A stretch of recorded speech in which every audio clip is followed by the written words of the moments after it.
विदेश माटी पुणी जड़े ओडिया श्रमिकों जीवन जाइछि। गंजाम जिला आशिका ब्लॉक तारासिंगी ग्रामर उच्च शिक्षित युवक किरण नाहकर आबुधाबी एक दुर्घटन मृत्यु। चाकरी न पाई परिवार प्रतिपोषण 21 मास तले से सुदूर आबुधाबी जाइथिले। एनएमडीसी नामक एक पाइप कंपानी रे फिटर भाव कार्य करुथिले। सूचना अनुसार 4 दिन तले कंपानी रे काम करुवा समय एक पाइपलाइन विस्फोरण घटिथिला।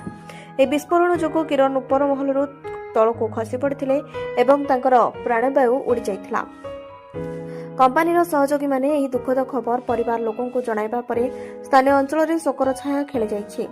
दुर्भाग्यर विषय राति पाहिले रक्षाबंधन जो समय भौणी भाई हाथ में राखी बांधिबा कथा से समय भाईर मृत्यु खबर भौणीर पणतक ओदा कर सबुठ बड़ अभियोग होउछि मृत्यु को 4 दिन बीती जाइथिले मध्य ना कंपानी कर्तृपक्ष ना स्थानीय प्रशासन केही भी साहाय्यर हाथ बढ़ाई नांती।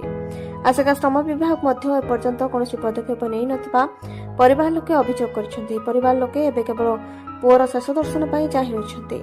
वर्तमान देखा बाकी रहा केबे राज्य सरकार और प्रशासन ए गरीब परिवार क्रंदन शुणुंट और मृतदेह फेराई आने साहाय्य करुछंती। गंजाम रंजित जेना रिपोर्ट श्री न्यूज।